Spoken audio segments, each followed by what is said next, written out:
The small chapel on the edge of town had always been a place where love blossomed. It had hosted countless weddings, each more beautiful than the last, with the scent of blooming flowers filling the air and the echoes of soft music playing as couples exchanged vows. But on this particular day, the air inside the chapel felt thick with tension, the kind of tension that precedes a storm. Daniel Jenkins stood at the altar, his heart pounding in his chest. The 45-year-old father had seen a lot in his life, but nothing prepared him for the whirlwind romance that had led him to this moment. As he adjusted his bow tie, he tried to shake the uneasy feeling gnawing at the back of his mind. His fiancée, Serena, was a vision of beauty. She had walked into his life only 9 months ago, like a breath of fresh air, her bright smile, her infectious laughter, her warmth. Everything about her felt perfect. Too perfect, some might say. But Daniel hadn't questioned it. After losing his first wife to cancer years earlier, he thought he would never find love again. Serena had changed all that. His son, Jason, however, hadn't been so easily convinced. The 14-year-old boy had been skeptical from the start. He watched Serena with wary eyes, always keeping his distance, always quiet in her presence. At first, Daniel thought it was just teenage rebellion, the typical resentment of a son seeing his father with someone new. But recently, Jason's attitude had grown colder, more intense. He avoided Serena at all costs and wouldn't speak to Daniel about it. And then there was that message, the one Jason had left for his father just this morning. "Dad, please, you can't marry her. Trust me on this. There's something you need to know, something I have to tell you before it's too late." Daniel's phone buzzed with the notification as he was getting dressed for the ceremony. He stared at the screen, confused. What could Jason mean? What had gotten into him? Daniel dismissed it as nervousness. His son was probably struggling with the idea of the wedding, feeling like he was being replaced. He would talk to him later, after the ceremony.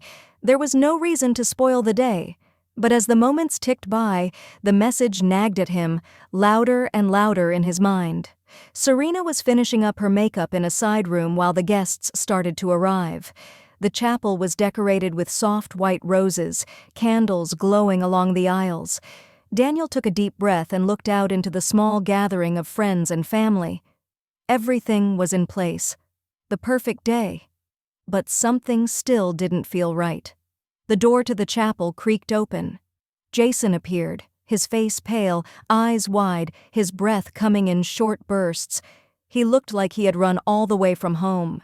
His hair was messy, his tie askew, and there was a wild desperation in his expression that made Daniel's heart skip a beat.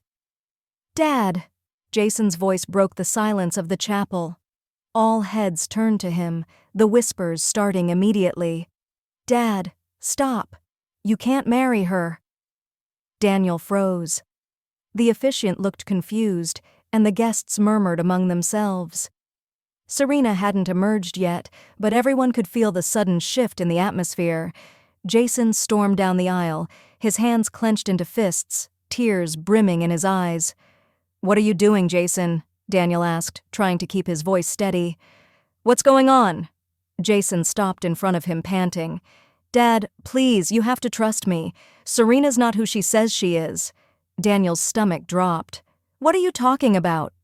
Jason hesitated, his eyes darting between his father and the door where Serena would soon walk through. "I've been doing some digging.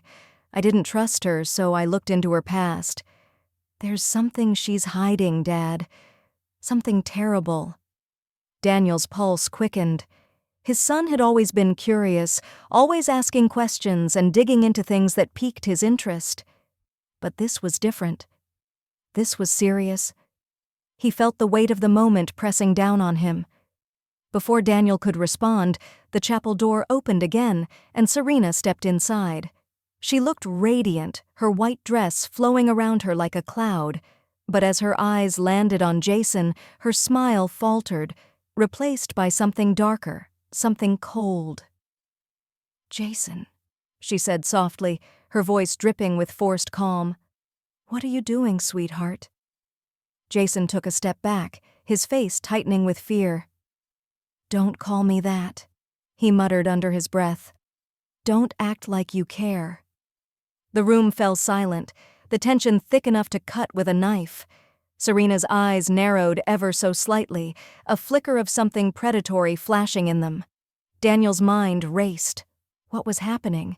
He had never seen Jason this scared, this desperate, and he had never seen Serena look like this, like a completely different person. "Dad," Jason said, his voice trembling, "she's been lying to you. She's not who she says she is. Her real name isn't even Serena. I found out the truth about her, and it's bad. Really bad." Daniel's world tilted on its axis. "Jason, you better explain yourself right now." Jason's hands shook as he pulled a crumpled piece of paper from his pocket. "I found old court records, police reports. Serena, her real name's Megan Wilson. She's been married 3 times, Dad. Every single one of her husbands. They all died under suspicious circumstances." Daniel's blood ran cold. Jason's voice grew quieter, but the urgency in it cut through the room. "She's after your money, Dad. She's done it before. Each time she married someone, then they'd die in some accident not long after. She collected their life insurance and vanished, changing her name. That's what she's doing to you." Serena's face remained stone-like, but there was a flash of anger behind her eyes. She stepped closer, her voice laced with venom. "That's enough, Jason. You don't know what you're talking about. Daniel, this is absurd." But Jason wouldn't back down. "Dad, I'm telling you the truth. I even talked to one of her ex-husband's sisters. She's been looking for Serena for years. The police couldn't pin anything on her, but everyone knew something was wrong. She always got away with it." Daniel's hands trembled. He felt like the ground had fallen away beneath him. He looked at Serena, Megan, whatever her real name was, and suddenly saw a stranger standing before him. His heart hammered in his chest, the weight of betrayal crashing down on him. "You're lying!" Serena hissed at Jason, her mask slipping as her anger broke through. "You're just a scared little boy who doesn't want to share his father. This is a pathetic attempt to stop the wedding." Jason shook his head, tears streaming down his face. "Dad, please, don't listen to her. I'm trying to save you." Daniel didn't know what to believe. His world was unraveling. The woman he had fallen in love with, was she a killer? Was she after his money, his life? His mind raced through the past few months, every conversation, every moment of doubt that he had ignored. Serena, Megan, moved toward him, her hand outstretched. "Daniel, you know me. You know I love you. This is all just a misunderstanding. Jason's scared, but he's wrong. Please, let's just go through with this. We'll be happy, I promise." But Daniel couldn't move. His legs felt like lead. He stared at her, searching her face for any sign of the woman he thought he knew. But all he saw was a cold, calculating look, one that sent chills down his spine. Jason stepped forward, his voice breaking. "Dad, if you marry her, I don't know what will happen to you. Please, please don't do this." Daniel's hand shook as he reached for his phone, his fingers brushing against the screen. Serena's eyes widened in panic as she realized what he was doing. "What are you doing?" she asked, her voice rising in fear. "I'm calling the police," Daniel said, his voice steady for the first time since Jason had burst into the chapel. "We need to get to the bottom of this." Serena's face twisted in fury. "You don't know what you're doing," she spat. "You'll regret this." But Daniel didn't hesitate. He pressed the emergency number and raised the phone to his ear. His heart pounded as the operator answered, and he quickly explained the situation. Within minutes, the sound of sirens filled the air outside the chapel. Serena tried to flee, but Jason blocked her path, standing between her and the exit.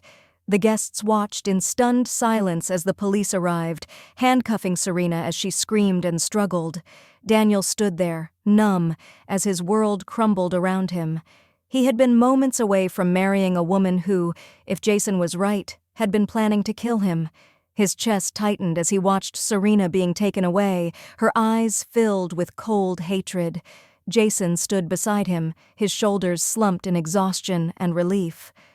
"I'm sorry, Dad," he whispered. "I didn't want to ruin your day, but I couldn't let you marry her."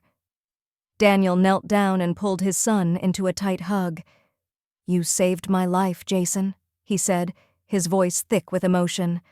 "I didn't listen to you, and I should have. I'm sorry." They stood there for a long time, holding each other as the chapel emptied around them. The guests left in silence, and soon it was just the two of them, father and son, standing in the aftermath of a wedding that would never be. But in that moment, Daniel realized he didn't need a wedding to feel complete.